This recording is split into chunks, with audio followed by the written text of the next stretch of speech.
Hey, welcome back to Writing Tandem. I'm Vivian Kavam, your host, and we are diving into another fabulous story with an entrepreneur. This is a creative entrepreneur. His name is Pape. He's with Pape Designs, and he's a seasoned artist, designer, and entrepreneur with over 20 years of experience in the creative industry. I love how he describes himself. He uses a reference towards Santa Claus a lot in this episode. His journey began in the theater world and then moved into education. And then eventually he found his way to design and fabrication, which has led him to the creation of thousands of personalized specialty collector products for clients worldwide, as well as industry giants such as Disney, Universal, Nickelodeon, all kinds of different big names out there. And we talk about that too, what it's like to work with big names like that. In recent years, he's also pivoted to empowering creatives, companies, corporations, and entrepreneurs just like you by sharing his experience and insights to help us cultivate imagination and education that creates innovation. And so he talks to you about reversing the creativity crisis, which is a piece of his TED Talk. So he gives us a little bit insight into a TED Talk that he'll be doing here in the near future. So that's a fun sneak peek.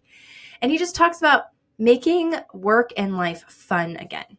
So he's a speaker, an educator, and a mentor. He inspires others to unleash their creative potential and find fulfillment in their personal and professional lives. And he shares so much of his story today with us on the episode. I'm excited for you to meet him. And a little special bonus, if you hang on all the way to the end of today's episode, Paul offers a special tool, a freebie to you as the listeners, so that if you're in a creative field and you're trying to figure out your pricing, because that's often one of the hardest things to figure out for us, he has a tool that will help walk you through and guide you through that. So be sure to hang on all the way to the end so that you can get access to that awesome tool. All right, let's go ahead and dive in here. It's an awesome conversation. All right, well, welcome, Paul. Paul Pape is here with me today, and he is a designer and fabricator of custom collectibles. And I probably love the way that you say it best, which I'm sure you say all the time. You're the guy who can make things that no one can find.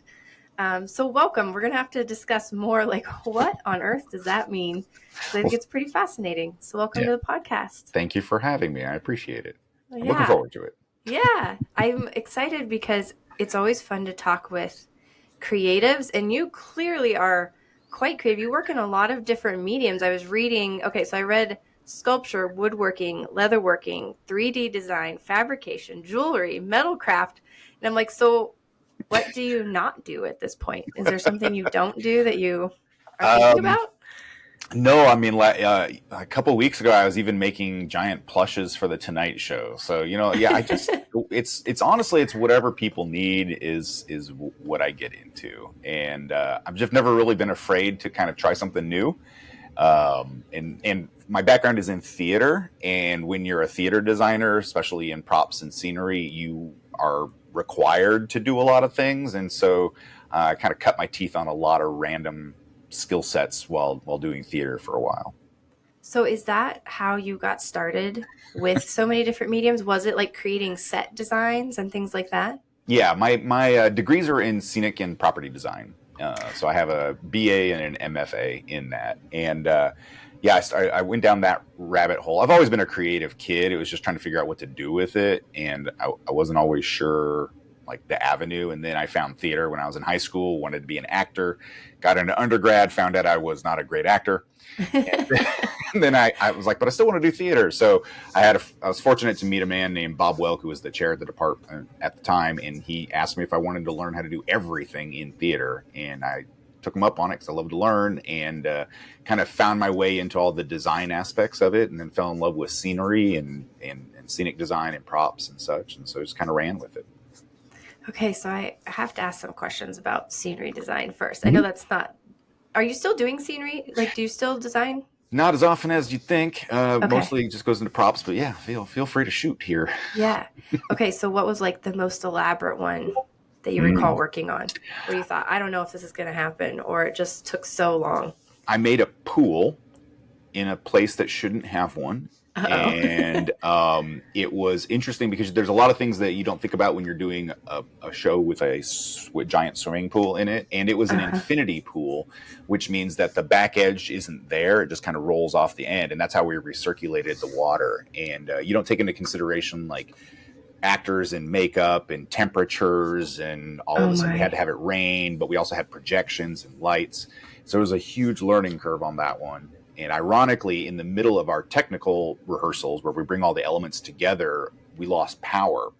Oh And no. on it was at UNO, it was on their campus. And when that happened, the infinity pool tried to right itself. And so we lost about 2,000 gallons of water on the floor. Oh And so wow. in a place that does not have any drains. So it was kind of crazy. So that's probably one of the most elaborate. I also did one for Shakespeare on the Green, in which we created a giant tidal wave out of wood. Okay. Or I've put an actual growing lawn on a stage before where we had to grow lights, and I had to actually come out with a mower like every 4 days and mow the lawn. Yeah, I like doing I like a lot of natural elements in my scenic designs, and so Sure. yeah, I it mean, just what can go wrong with like, tons of dirt, lawnmowers, pools? I yeah. haven't heard fire yet. Have you set anything on fire? I have done fire, and we almost set an actor on fire. He was a mute in the show. He had no lines whatsoever, and there's supposed to be this like magical moment where this woman, a character in the show, points to this pit, and it just bursts into flames. And we had accidentally, it got too hot and too dry because there was a lot of sand there, and so when she did it, this fireball erupted, and the mute miraculously began speaking, but he spoke only profanities, and it was Oh not no. good. Oh my word. So, okay, let's talk a little bit about how you moved from doing this type of work with theater into Mhm. what you do now, because you do a lot of different things. Like you create incredible collectible pieces, I guess I'll call them. I know I saw like toys and books, and you said plushies, is that right? Yeah, yeah. Just did plushies. Okay. How did you move from being in theater world to doing these things? Plus, I know you're a speaker, you've Yep, written a book. So yep. bring us through a little bit of your journey. It's it's my wife loves to say that Paul mows his own path, and that's really Okay. the crux of the whole thing. I have a policy to bend, not break. I like to if a challenge comes up to me and I don't know where to go with it, I just kind of go with the flow, and it's served me really well up until this point. So when I graduated with my MFA, I was actually working with a scenic designer named John Arnone, who had, I think at the time, he had like 4 or 6 shows on Broadway, which for a scenic designer is kind of like the apex of like Very design in cool. the States.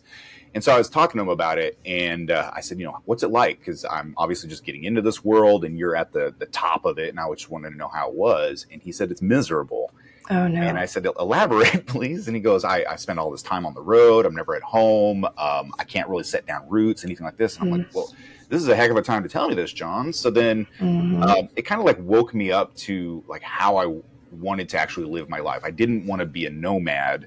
I really wanted to like stay in one place. And so unfortunately, after that, we moved to LA. My wife and I, we moved to LA, and we tried to make it in the movie industry. And we learned pretty quickly that you could be the most fabulous designer ever, but if you're not attached to a director or a producer, you don't get work. Right. And so I had a lot of good director producer friends, but they had 10 people that were in the queue before me, and they're like, well, if you want to just kind of do what you can for the next 10, 15 years, then we'll get to you. I'm like, well, that Right. didn't seem right. And so then I invented a product, my first product, which was foldable paper furniture called pop-out furniture, where it was laser die cut tiny furniture that you could use for model building or doll houses. Cool. And so I started doing that, and then I was doing a bunch of trade shows, and then I had someone ask me if I could make them a couple of figures from the Nintendo Wii called Mii's back in the day. Yeah, sure. And so I did, and he put it online back before there was an online. This Mm-hmm. was back in 2005.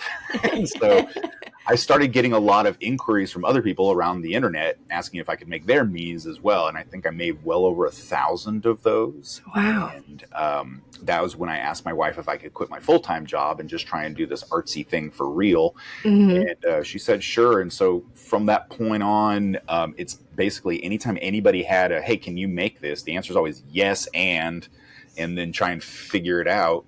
And the good thing is I mean, I have a love of education, and so learning a new skill set to me is a passion of mine, and so I Mhm. have no problem like delving into something new. I don't ever look at it as an obstacle. It's just kind of how to figure out how to navigate around it. Yeah. Were you like that as a kid? Were you just always tinkering with things? Or I'm like imagining back to what was it like growing up as Paul? My mother, still to this day, loves to find three random things and will put them on the table in front of me, not tell me that that's what they're for, to see what I will do with them. So yes, it is.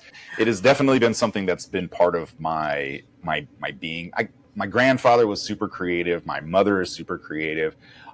It just kind of runs in the family, and she just never once told us that we weren't able to do. She said always tell us you can do whatever you want with your life. She just never told us we had to choose, and so Mm. I've just been doing whatever I want. Hmm. But yeah, when I was in first grade, my mom loves to tell this story that after first grade ended, I cried for 4 days straight until she enrolled me in summer school because I love Oh school so boy. much. And then I did self-imposed year-round school until I was in the 10th grade. And basically anything that I could get my hands on to learn from or to build or just anything I could do to just further my education, that's what I would do. That's pretty cool. Yeah. It's things like this that just make me think about how early things can shapes well do not can will shape so much of our life. Mm-hmm. And I'm thinking about, we have a little guy living with us right now, and his big thing right now is connecting things. He just loves to take a bungee cord and he's connecting, and he's got a whole train of things going, and he's experimenting, and will this hook to this and hook to that, and just you never know where those beginnings go, Yep. and so I love that. That's so cool. um so what then, when you were making things to start with, I think you mentioned doll furniture, right? The pop-up doll furniture or miniature furniture. Yep. When you started doing that, were you like, oh, I'm starting a business? Or like, what was like, walk me through your mindset here, right? Like you're in LA, right? Yep. You're know that you have a 10-15 year track. That doesn't sound very appealing. So you're like, I'm just going to start a business, or what's going through your head?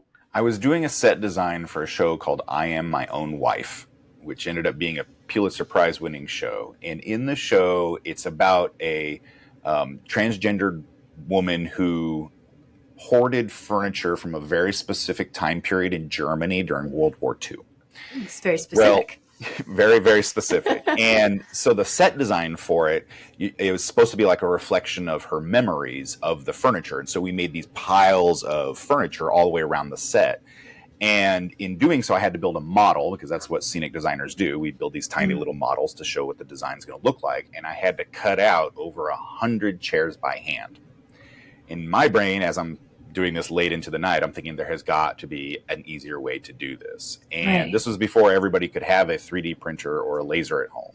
And Yeah. so I was wandering through the store one day and I was looking at greeting cards, and I noticed all these cool Hallmark cards that had holes through them. And I know that they were burnt because you could see the kind of edges on them. And I got to thinking, could I make furniture this way? And so then I just decided I'm going to make furniture this way to make my life easier, Hmm. and then see if I can do something with it. And then as I was developing it, I talked to some other designers and they would be like, I could really use that. Or the school that I used, my grad school, was like, we'd love to have that as part of our curriculum.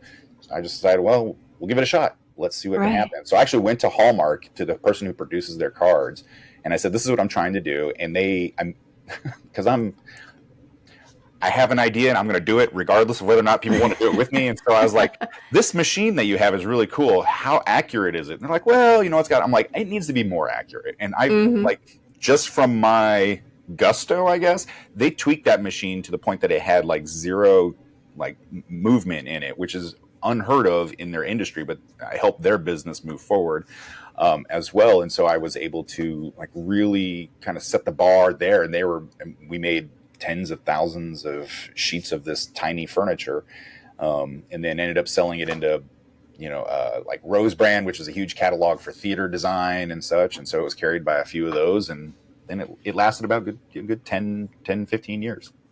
That's a pretty good run. Yeah, yeah. Yeah. That was something I was just thinking of actually while you were talking is, I think as business owners, it can be, I feel like there's two different types maybe. it can be easy to get stuck in, this is what I do, and I'm going to do it forever. Like, I found the problem. The problem was this. I found a solution. It was very creative. And now I'm going to do that for the next, 30 years.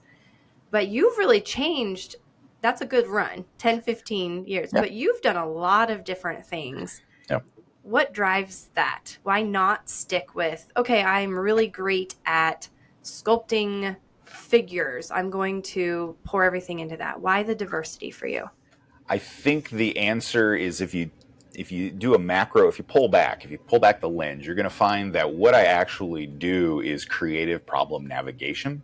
It is not the design. The design is the output because I know how to do that as well. But the true gift that I have is that people can come to me with a problem and I can either help them navigate through it or come up with the solution myself and then output it. And so every product that I've come out with, every new design that I've come out with, it's really just to help solve a problem. I do a lot of custom ring boxes for proposals now, and they're all over the place. They're nerdy, they're whatever. And a lot of that is because I want to take a memory that typically doesn't have any kind of tangible version of it. Like when you propose or you're proposed to, typically it's just either in a room or in a park or whatever. There's nothing to really commemorate it. And so I create these boxes that are really encapsulates who the couple really is or how they met or whatever. And then it gives them a tangible memory so that for the rest of their life, when they have kids or family come over, they're like, this is the moment that connected us. And I think that's the problem that I'm helping people navigate through is how do we encapsulate a relationship or something that really bonds us together so that we can have something to make the memory tangible. That's really cool. Yeah, I love how you explained that too. As I'm thinking through, gosh, this is a conversation that my business partner and I have had because what we have done has iterated drastically. When people say, well, how did you get in this? I'm like, well, have a seat, right? Let me take you all the way back because it is, you would never guess, right? From the beginning of our story to where we're at right now, you would just never guess. You would never guess that would happen. Right. But I will say there have been times where we've had kind of an identity crisis where we were like, so what do we do? And I think you mentioned that in, some questions I had for you before. And I forget exactly how you phrased it, but it was something like you had to figure out how to explain what you do. Did that come quickly or over time? Like when you're trying to help people understand and they're like, okay, give me your elevator pitch. And you're like, well, I'm Santa Claus. I make toys, but not really toys, but kind of promotional things. But also, how did that solidify for you? Or do you feel like it's solidified? It's still a miasma of ideas, but what I say is I design and fabricate custom collectibles. I make the things that people want that they can't find anywhere else. But people are like over their head. That means what too does much. that mean? So then I say I'm Santa Claus for nerds. Yes. And I think that's the one, they don't know what specifically that means, but they know what Santa is and they know what nerds are. And so it's like, okay, at least it's enough of it that they're like, okay, talk to me more about it so I can get out of the elevator pitch. This is the one sentence that I do. My wife says, you make memories tangible. But again, that's really hard to wrap your head around if you don't know what that means. So even in my speaking career, it's the same. I have the same problem. I have a TED Talk coming out in October. Cool. And about creativity and imagination and embracing all of that. And they ask me the same question. So what do you do? I'm like, I make anything, but I creative problem solving and or navigation is what I like to say. Cause I don't like to give answers. I'd rather help people get to the answers because they already have the answers. They just don't know it yet. So it is constantly changing. And I used to say jack of all trades, master of none. I used to be a want fulfillment specialist, would be wishes, but we're not genies. I mean, I've called it myself everything. I've done trade shows where I literally had a banner behind me that says, I can make you anything you can imagine. And yet doing all of that, it's still, people don't get it. If you can't see it in front of them, it doesn't, the potential is lost on them because a lot of people don't recognize that literally anything that you can imagine can be created if you know the right avenues to go down. And so, no, I would say calling my business anything at this point, it's still kind of up in the air. I'm not sure if I could find somebody who could succinctly say what I do. And I often ask, so I was a streamer on Twitch for about Mm-hmm. 6 years. And everybody come to my channel, they knew what I did. They would explain it just like you explained it there. And then I would go raid their channels, which just means I take all my viewers over to their channel and they can have more viewers. Cool. And whenever anybody does that to you, you would typically say, oh, thank you, Paul, for coming over here. All of my people that were already here, if you don't know Paul, this is what he do. This is what he does. And I would record people trying to explain what it is that I do. And then that just became like the running joke. It's like, what does Paul do? Well, let me run this clip where 17 people try to explain it. And they're all right, but it's hard to nail down. Mm-hmm. I love that. And, really at the end of the day, that is the value that any business brings, is solving a problem. Yeah. It's looking for an opportunity. And it doesn't necessarily matter what the output is. That is, at the end of the day, what we're doing. And so sometimes I think we overcomplicate it, but there's so much out there, especially if you get listening to books and podcasts and things like that. I listen to a lot of books now. Me too. Yes. There's like a huge bent towards you have to be able to explain your thing. It has to be super succinct. It has to be one thing and only one thing.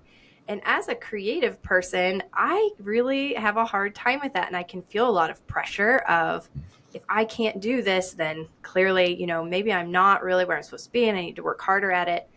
And it has been good the past probably year or two, just start letting it go and just say, I do all kinds of things, one of my favorite people of all time growing up was Leonardo da Vinci, because he did so many things.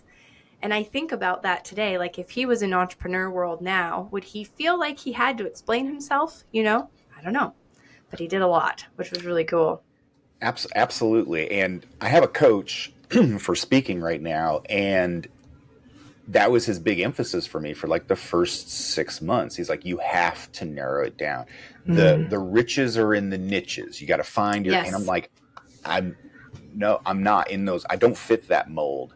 And it frustrated both of us to the point that he's like, I don't know how to coach you because you won't go along with the flow. But I'm like, I don't want to go with the flow because that's not who I am. And it's like, do you give up your identity to fit these molds, or do you just kind of try and break the mold a little bit and see what happens? And I've definitely fallen on the side of breaking the molds or working around them. But it's benefited me a lot, and I'm sure it's benefited you too, because you can walk into any situation in which somebody needs problem navigation, and they're like, well, we're very much this. And you're like, that's cool. I do everything else, and so I can give you such a varied perspective, but still understand where you're coming from. So people get lost. They see they don't see the forest through the trees, or they can't read the label because they're inside the bottle. We've heard all of these expressions. I'm not in a forest. I'm not in a bottle. I'm everywhere. And which makes me seem so aloof, but at the same time, it's such an advantage because I can then have, like, right now I'm working with 3 different types of clients. I'm working with creative clients, I'm working with industry, like an actual corporation, and I'm working with theaters, and I'm helping them all navigate similar issues.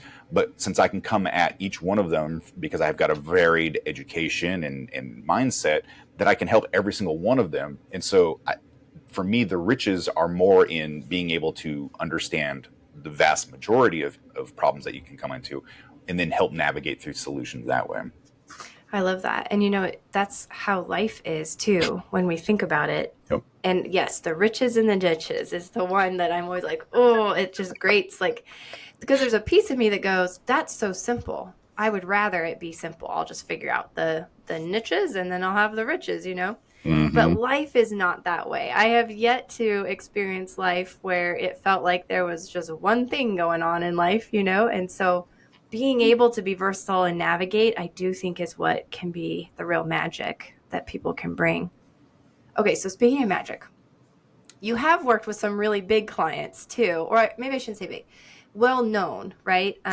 Clients who are well-known. And you've mentioned a couple of them, like Tonight Show and Disney and Universal. And you mentioned too about being a guest of honor at a royal ball. I was. You're going to, of course, have to give the details on that. That's too much of a tease to just leave hanging there. My wife, I like to tell her that she's truly living the princess lifestyle. I took her to a royal ball where I was a guest of honor, and we literally danced in ball gowns, the whole in tuxedos, Cool. the whole thing. And yeah, for the Prince of Monaco, actually. So that was Oh, neat.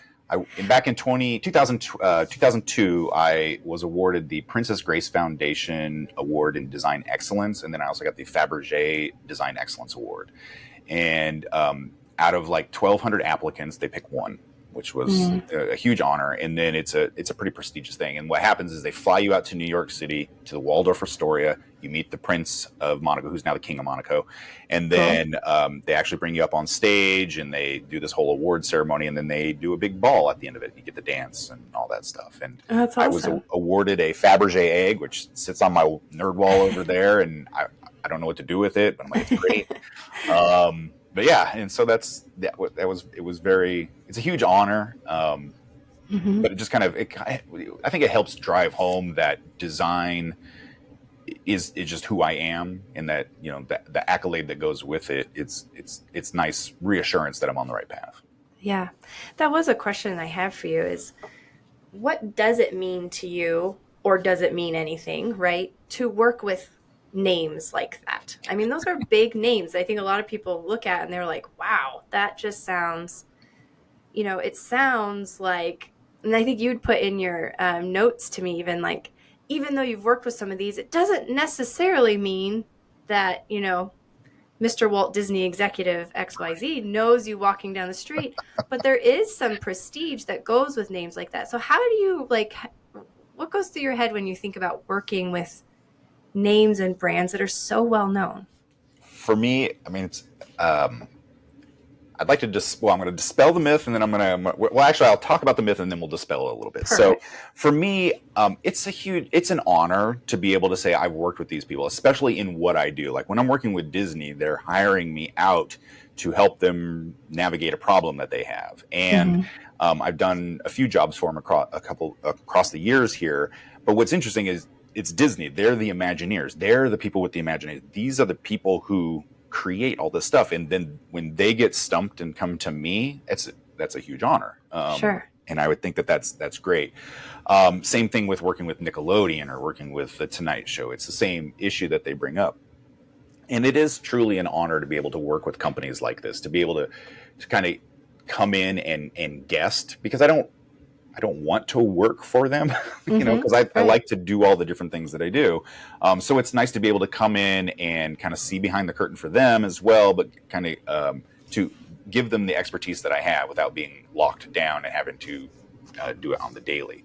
Now, to get behind the curtain, there's so much bureaucracy that goes with any of these design. I call it design by committee. So anything that I'm working on, it's like I might have a really good idea, but then it's got to go to this board, it's got to go to this committee, it's got to go. And so there's so many steps.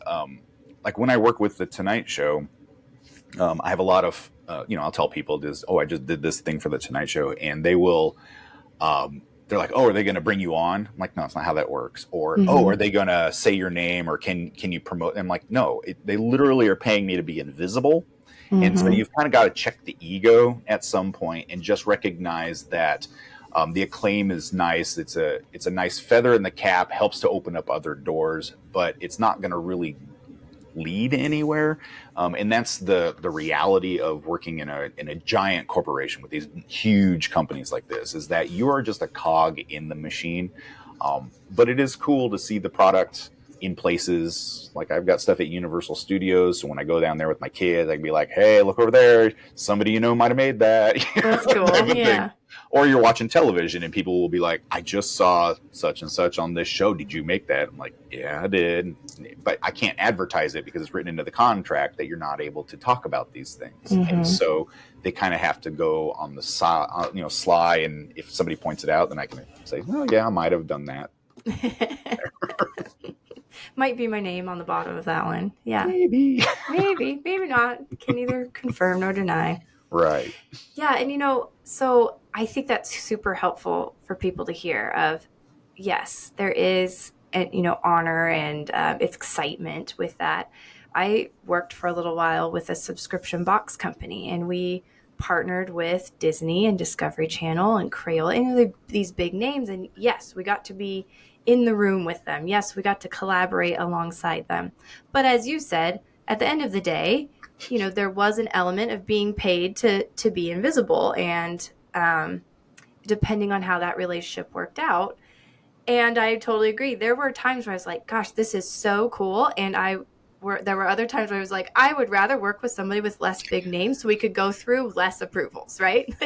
Right. This takes months when, as an entrepreneur, you're used to just, moving quickly and going, or maybe building a theater set. Hey, let's do the pool. Well, we got to run that through, through legal. No, let's just do it. Legal. They're my friends. They're not my friends. Right. When I was working with Teenage Mutant Ninja Turtles, this was for Nickelodeon. They originally wanted this design. They're like, "Oh, we'll just do some stickers, and we'll hire you to design some stickers." I'm like, "Okay." I said, "Well, what if you could do anything? Like, what would you do? Like, what if we made because I was basically taking Xboxes and turning them into themed Ninja Turtle parts." And they're like, "What do you mean anything?" I'm like, "Literally anything. If you can think of it, I could probably make it." And then that went to the design committee, and I think there were 6 designers every meeting, but they were different designers every meeting. Oh, wow. So we're probably in the 50th something designer that's like, well, what if we did that? I'm like, okay, now we need to calm it down and decide because we have deadlines. And that's the other nice thing about it is that at a certain point, I can take it away from them, do what I need to do, and then hand it back and it's done. I have a job I'm dropping off this afternoon. They're like, we don't understand how you do the magic you do. We just have to trust that you're going to do it and then drop it off. And then we get to be surprised when it shows up. And a lot of that with Ninja Turtles, a lot of it, they're like, we didn't even expect it to look like this. And this is so fabulous. Or this one that I'm doing here, I'm basically shrinking down something that is room size into something that you can hold in your hands. But the amount of detail that you can get in that is astounding these days. And so when I bring it in, they're like, it's amazing to be able to look at this because we can see our logo is on there, but it's been shrunk down and all this. And so that magic is still there for them once you get past that committee hump and they actually hand it off to the artist. Yeah. How do you navigate the relationships? You mentioned how relationships are so important, and you don't even need millions of people to buy your product or service to be successful, that it really comes down to a relationship. Yep. What have you found is key for you in navigating relationships, whether it's at that level where you're going through, 50 designers and 18 iterations and legal emails, or maybe you're working with a couple and you're making, their box for the proposal. What do you find is important within the relationship piece, especially as a creative? So often creatives can get really attached to their idea, right? I think that if you are, it all comes back to theater. It really does. As a theater designer, there's this, I used to teach theater design. And one of the things that we would do is we would draw a globe on the whiteboard or whatever. And we'd say a set designer creates the world of the play. The costume designer populates it. The lighting designer is the sun. But the director is God. And everything that we do is a reflection of what that person once represented. And I think that as a designer now, working with couples or corporations, it's the exact same thing. You have to, like you said, check your ego at the door. And I find that using the moniker of Santa helps immensely with that, because not only does the customer know that relationship between Santa and just I get what I ask for type of thing. It also, as myself, my goal isn't to make me look good. It's to make sure that whatever they get and however that it's presented to them, that it truly represents the dream and the fantasy that they had. And I think that is one of the most important things, is to separate yourself ego. Now, don't get me wrong. There are definitely times where I'm like, that's not what you want to do, and they're forceful on it, and you're like, okay, and I'll give you what you ask for, but it's not going to be what you want. Or I've had difficult clients, we all have, but I think you have to just kind of separate yourself from it. Another key one is never burn a bridge. be the nicest person you possibly can. Don't get me wrong, I'm a foul mouthed guy when I'm just chatting with my friends, but whenever I'm with clients, you put on this persona that is absolutely positively a good person, and you're there to help. I mean, I have my strengths and whatnot that people are interested in. That's why they're hiring me. Just an aside, like when I got my first Tonight Show gig, the person that hired me was somebody I had met 14 years earlier. Wow. Had not spoken to that person in 14 years. She just happened to be following me on social media. She had a need. She's like, oh, I know Paul does this kind of stuff. Why don't I give Paul a call? Interesting. And it was all because, you nurture these relationships, and it is truly about, being, doing your best, getting the work done, doing it on time, hopefully under budget, and then presenting them with your best foot forward. I think a lot of designers, they get really attached to their designs, and they don't want to let it go. And I've had to talk to a lot of entrepreneurs who are in the same boat, where they've nurtured this baby from conception to bringing it into the world, but then it's not truly a great idea. It's not going to make them millions of dollars, but they keep throwing money into it. And it's a really hard thing to do, to be able to stop that adoration you have for the thing that you created, and that sometimes you have to just let it go. There's an expression, I don't like to say it anymore, but my costume design professor in grad school used to tell us that sometimes you just got to kill it. You just got to kill it and let it go. And while it is your baby, sometimes they're not all of them are great. Yeah. And so I think, understanding that, not getting so attached to what you're producing that you are no longer the star. I think that's a good one. So, check the ego, be as friendly as possible, work with these people, work with them, not against them. And then just, stay positive, and you never know who, when, or where they're going to reach back out. Yeah, that's so important. And I love that story about 14 years. 14 years is a long time and something we say to folks all the time is people are watching.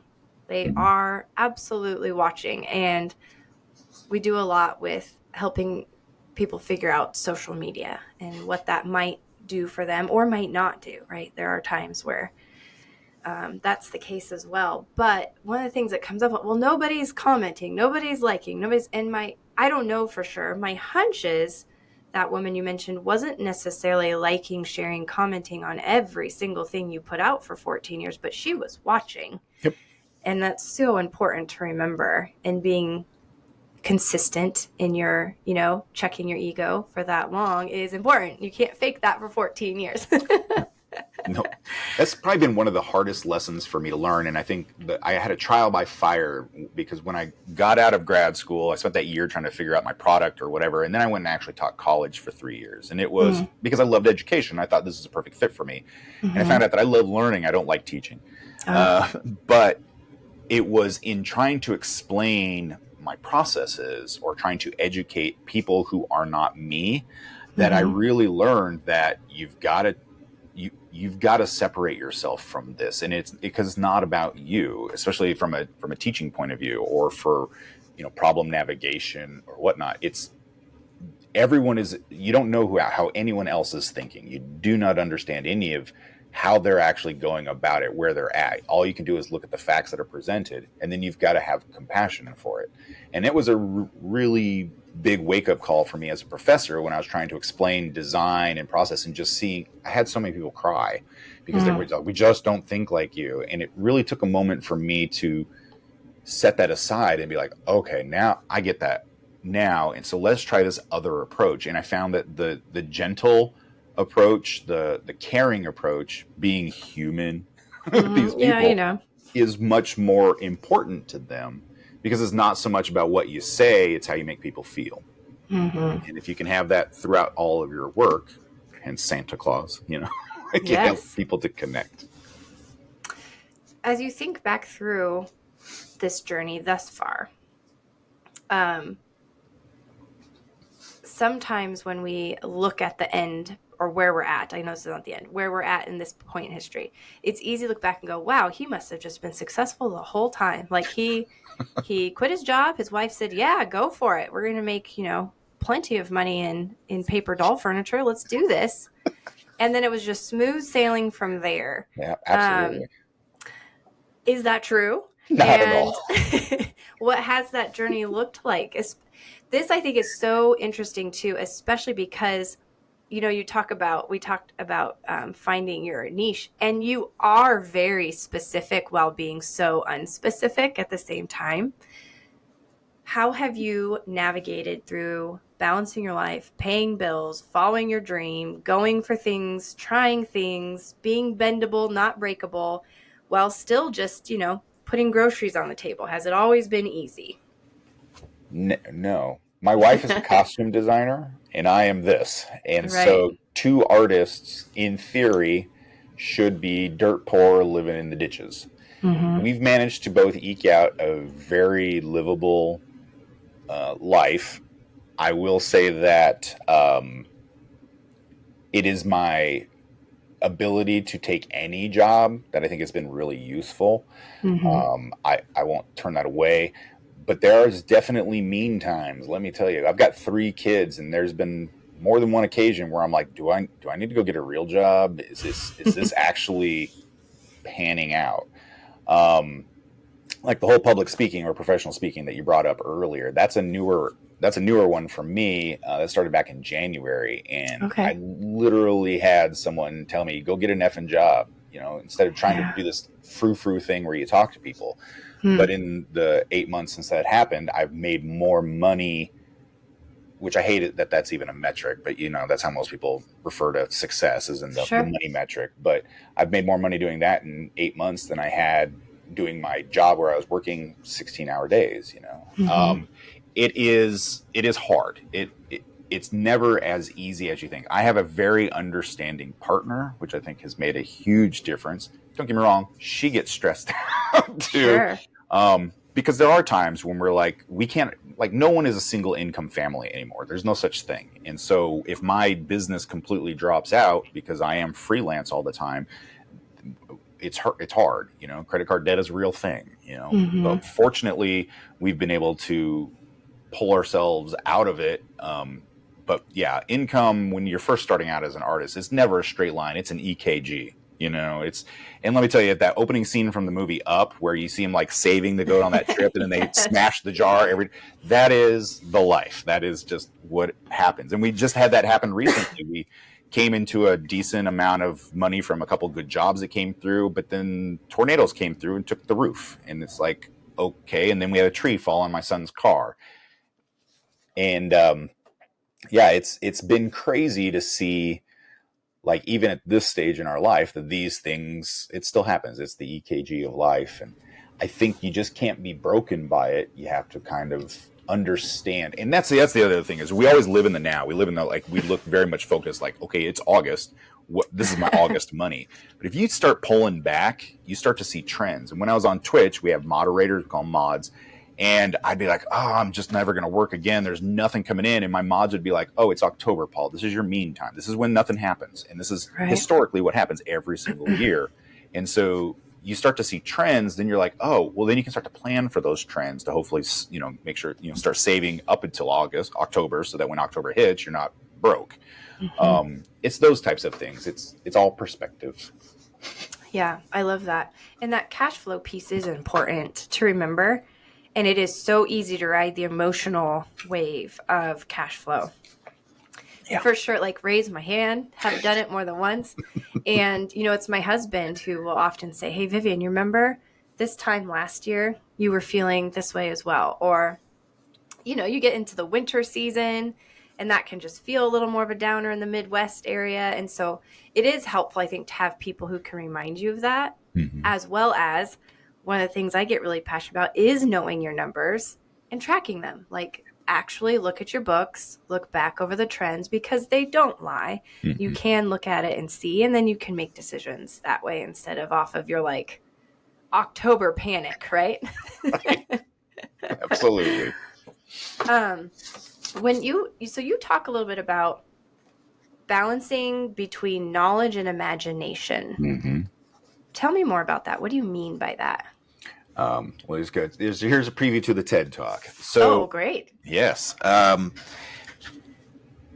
to try and understand what's going on up in here, the best thing that I can say is that there are two types of people in the world. There are imaginative, creative people, and then Okay. there are educated, rule-following people. And rarely do those two things intertwine. But you need both of those in order to really innovate and move the needle forward for humankind. So like all of our great ideas that have come out recently, like the internet or smartphones or even vulcanized rubber, all of these things came from somebody having an idea that was completely ludicrous, what I like to call the impossible idea. And then somebody being very educated to say, well, what if we did this and we kind of slam these things together to make it happen? Da Vinci, notorious for doing this. Right. And the problem is we have become very much set in the education mode because there are metrics that can be easily measured, testing, where we can say, you know, oh, we got a 90%. Well, obviously we understand this, but it's really hard to test and metric creativity. Creativity in itself is, like the definition, is the ability to use your imagination or to generate new ideas. How do you measure that?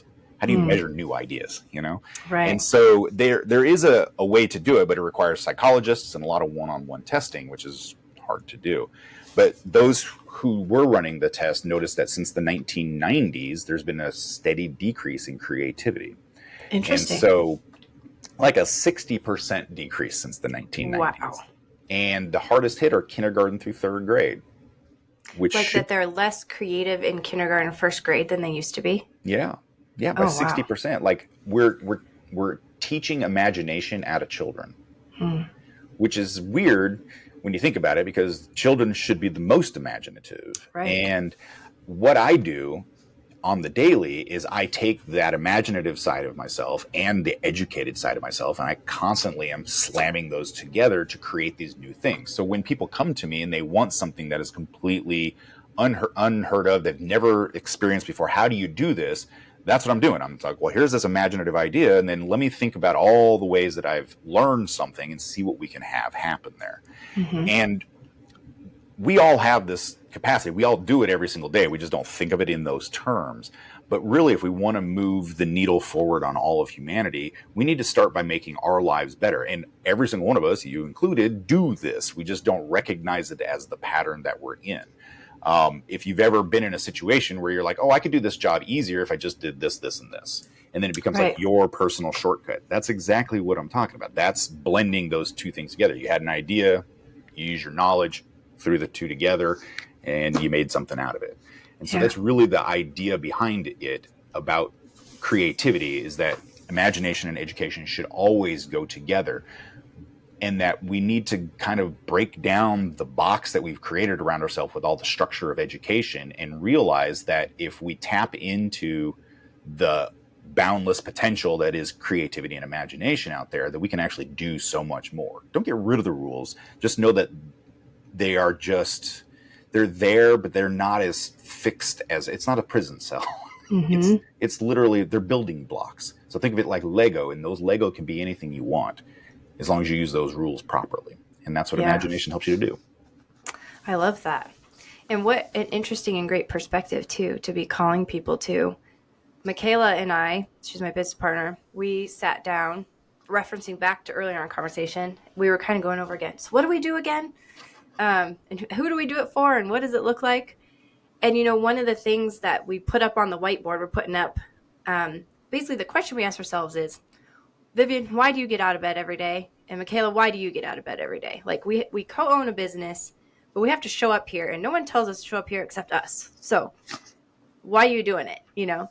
And one of the things that came up for both of us, though in slightly different ways, was we like to help people figure out how they could do something in a better, more efficient, more maybe uplifting, encouraging. There were a number of words went up way, right?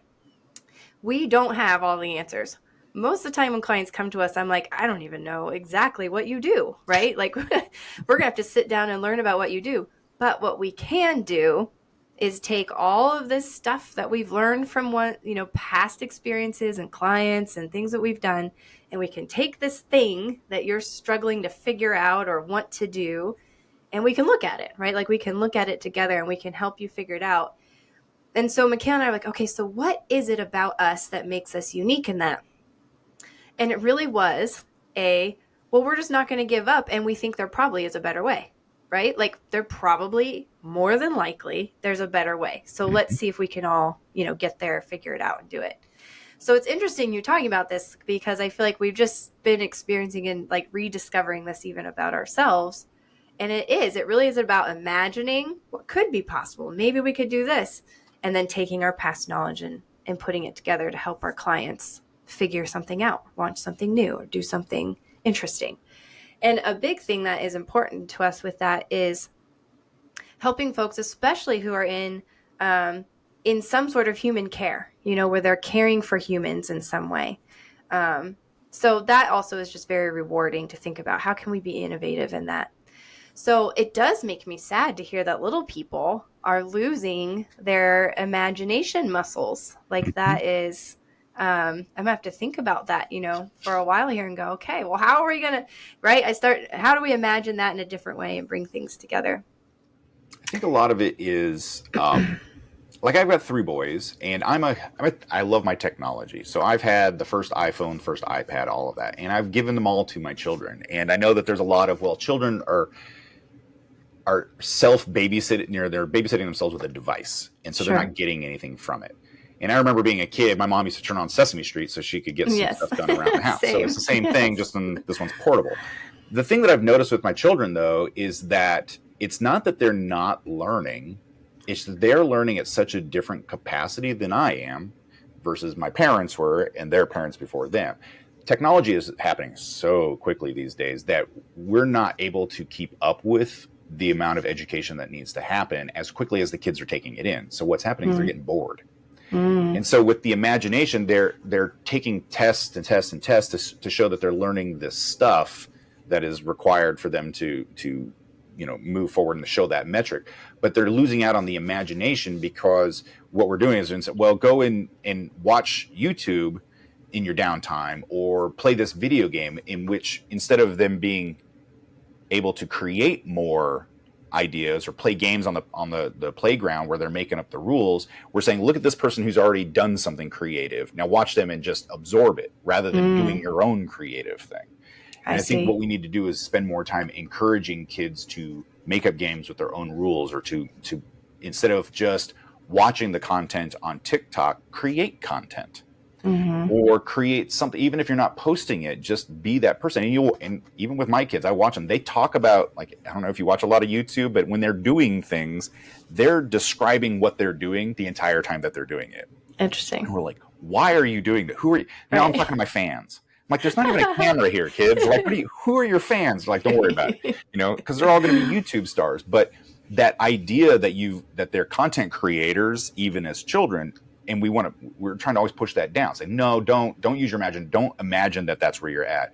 Instead, do this thing or whatnot. And we need to get back to encouraging kids to play, to use their imagination, to do things that aren't necessarily grounded in the rules, so that when they get older and they go out into the workplace, they can navigate these problems that they're going to encounter, because it's not just, the rule got broken. We're outside of the bounds of the rules. What do we do? I don't know.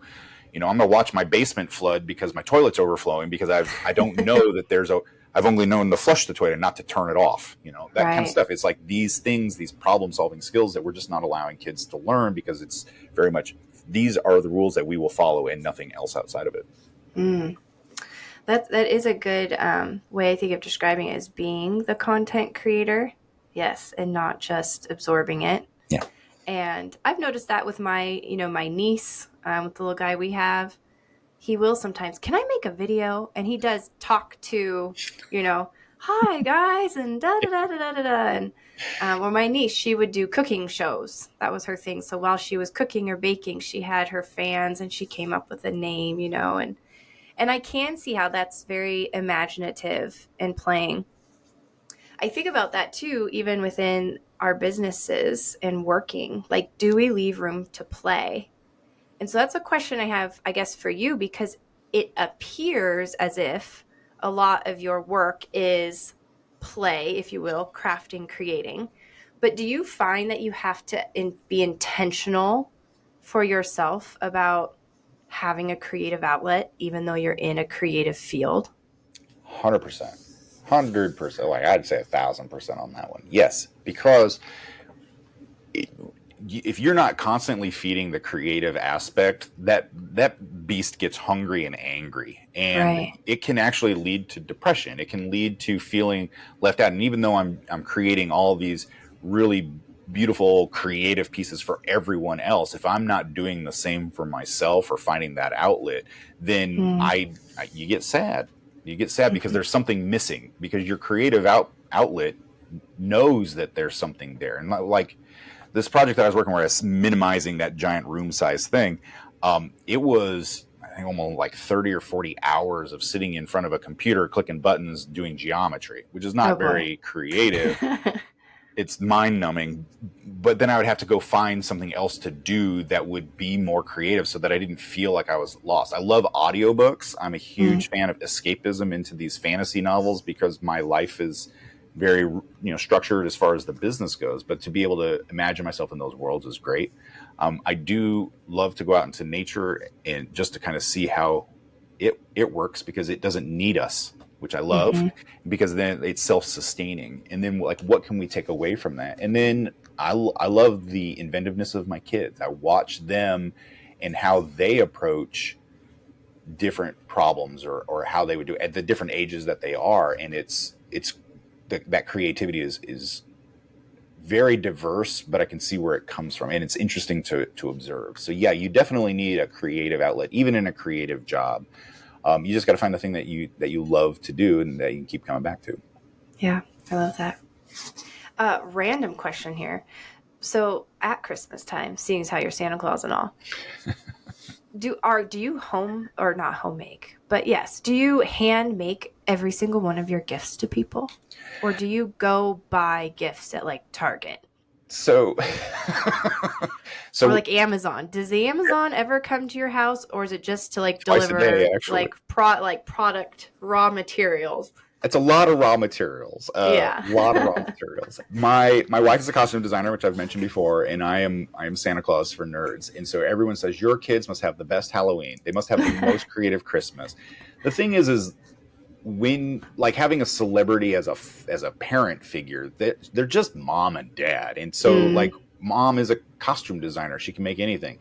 My kids, they're not interested in any of that. Like my middle son just turned 13 this last weekend, and we're like, what do you want? You can be anything. He's like, I don't want things anymore. I want experiences. And so he's like, let's go to an amusement park. Let's go to a smash. He wants to do these things, and they don't want gifts from mom and dad. I have a tree house out in my backyard. I can see it right here. I call it the tree mansion because my brother-in-law is like, you can't make a tree house. I'm like, I'm gonna make the best tree house. And so it's got heating and air conditioning. It's got hardwood floors and Wi-Fi and had biometric scanners for the doorknob. And my kids never stepped foot in the tree house ever, because they're like, it's just the thing that we have.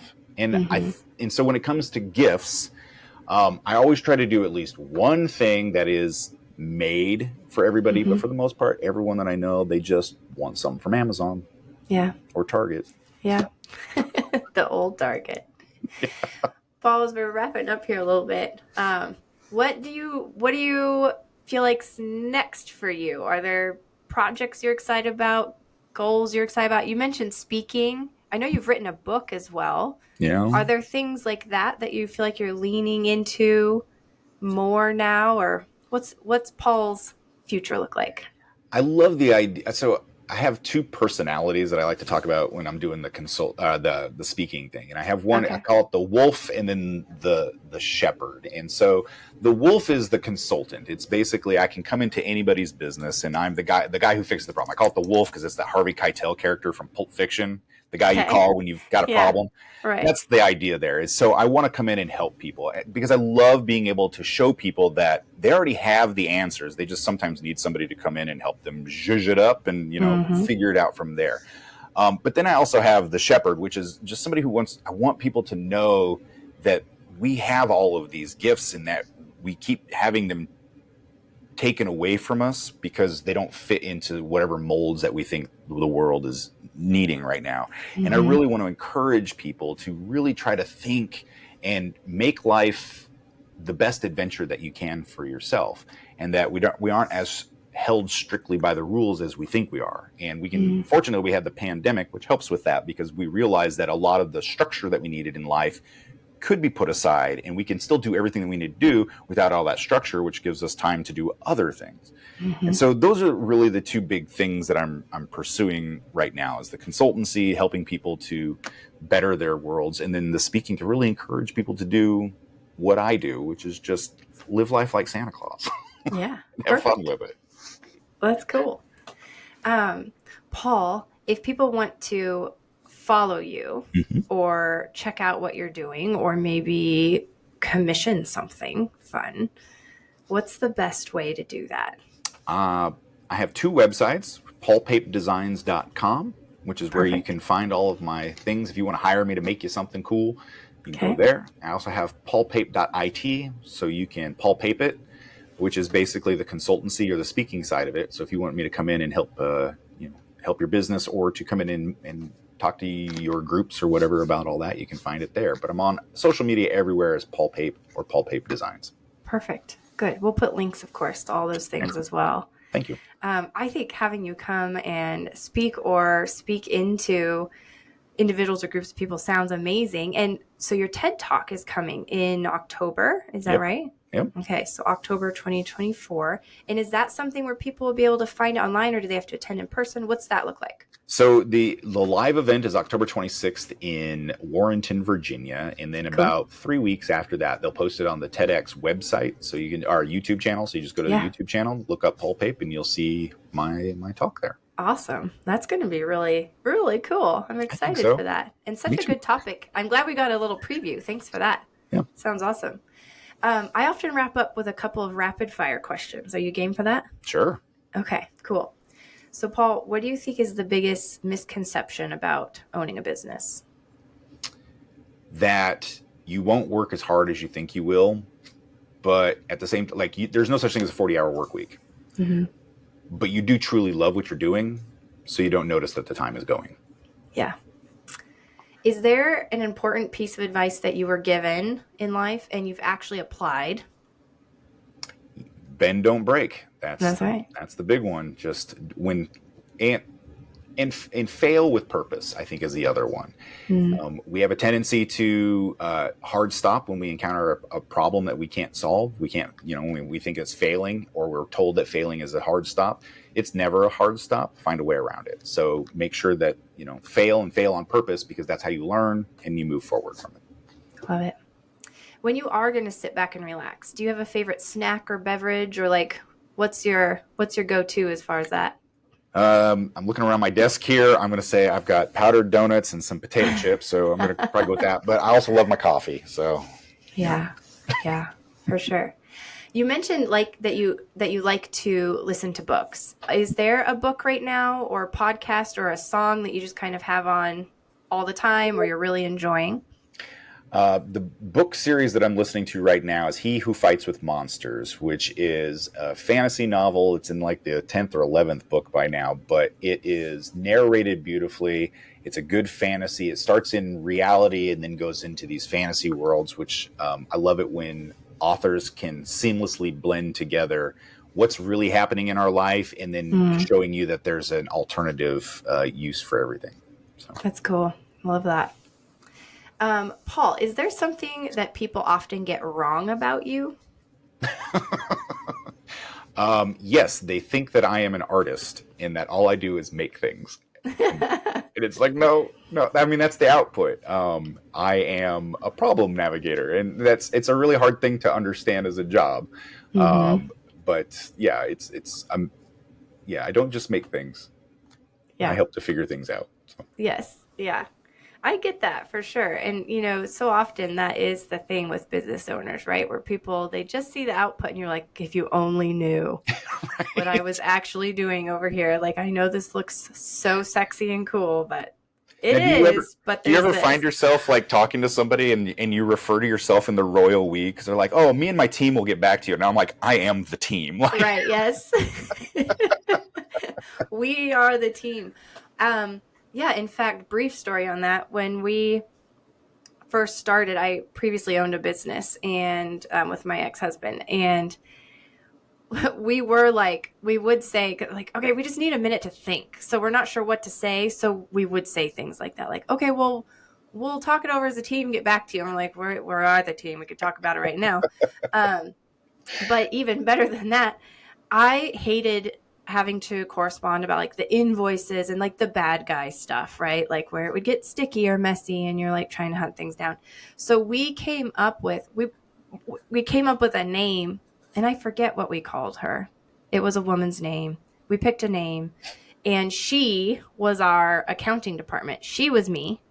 And we just had a different name, and she had a different email. So I could email and feel separated and not feel like, and hopefully that wasn't like a totally awful like thing to do, as far as as you say that, you're like, gosh, why was I so worried and nervous? But I was nervous about having those types of conversations with people, and I'd get so wrapped up in it that we came up with this as a solution so that we could have a invoicing, and department. And it did help me feel like I could separate myself, and I could be Vivian, the client navigator, and then this, woman's name that we came up with, she was the department, and I'll ask her where that, thing is. And it was really helpful for us to have that separation. So yes, not only the royal we have actually fabricated people who did not exist. I have a friend who has a virtual assistant, and they Yes. gave her a name. We'll just call her June, but like June has been like 17 different people because they keep firing their virtual assistant, but it's always June. And you're Always like, June. oh, okay, so when June's emailing, and you're like, thanks, June. They're like, I don't even know what their name is. That's the person, Yes. And, think about it now. I think that is so common where people have a virtual assistant, things like that. When we first started, like, it wasn't on our radar. We totally could have just said that it was a virtual assistant, but we did not at the time. So, okay, last question for you. What can business owners do, aside lie about having virtual assistants, that can make the world a better place? Make sure you're in business for the right reason. If you're a business that is whose end is customer based, make sure that what you are doing is about the customer, not about yourself. I think it's a big one. We become so money driven, and our metrics become more about how much we can make as opposed to how much we can help. If we help more people, the world gets better. Yeah, that's so true. I love it. Thanks, Paul. This is fun. Yeah, it is. Thanks for sharing. Thanks for sharing so much about what you do. Yeah. Well, thank you so much for having me. I love these. These are so much fun. So. Yeah, absolutely. Okay. Well, we'll put links so people can find you. Good luck with the TED Talk. Thank you. And I think it'd be fun. I have other questions for sure. So maybe sometime in the future, but I think this was such a valuable conversation on so many levels. So I appreciate your time with that. I'd be happy to come back and answer what other questions you have. So. Sweet. Okay. So, hey, we're back again because Paul and I got talking after I hit stop. So Paul, you're telling me, and I was like, okay, let's hop back on and record this. You have a really cool giveaway where you help creatives figure out the pricing. Because we hopped off here and I was like, gosh, there's so many questions. Pricing's a big one. And you're like, actually, I have a tool for that. I imagined something up. I did. So Paul, explain what you have, and then we'll explain how people can get it. Okay, so what I have is a worksheet which allows you to figure out how to figure out what to charge as a creative. It's one of the most asked questions that I get. I don't know what to charge. And so what this does is it actually breaks down your skill set and where you should start charging and where you'll end up charging, and then adds in material costs and time and labor, all that fun stuff, and gives you a mathematical equation which allows you to plug in all the information and gives you a hard number as to what you should be charging. And that helps to alleviate that need of haggling that a lot of creatives find themselves in because the math doesn't lie. This is what it costs to make it. And I've helped thousands of people with it. So I have a worksheet that if you're interested in downloading, we'll provide the link in the episode notes. Perfect. Yes. Okay. So check out the episode notes for that. Thanks for hopping back on. Yep. And we'll have to see you again soon. Sure. Hey, what a great episode, right? As I promised, we always bring on such awesome guests here. It's one of the things I love about hosting this podcast with you. So If you are ready to transform your vision into a reality, then I would love to chat with you. That's exactly what we do at our company, TandemWorks. So if you're looking to develop a strategic plan, enhance your marketing and communication strategy, maybe cultivate some leadership and positive culture within your team, facilitate some team collaboration and accountability, or just build and strengthen your community, whether that's online or maybe through feedback sessions, I would love to chat with you, as would our team. We believe in the power of storytelling to create connections and drive change. That's what we're all about at TandemWorks. Storytelling is embedded in everything we do, from strategic planning and leadership development to that team facilitation and community building. There's always the storytelling piece there. So we use that to help you connect with your audience, align your vision with your goals, and navigate a path to success. If that sounds like something you would like to have a conversation about, we would love to hear from you. Feel free to reach out on any of our channels. Everything is linked in the show notes for you. And as always, if you're loving these episodes, please just take a moment to leave a review, add some 5 stars, and be sure to click to share this with a friend. Thanks so much, and we'll see you at the next episode.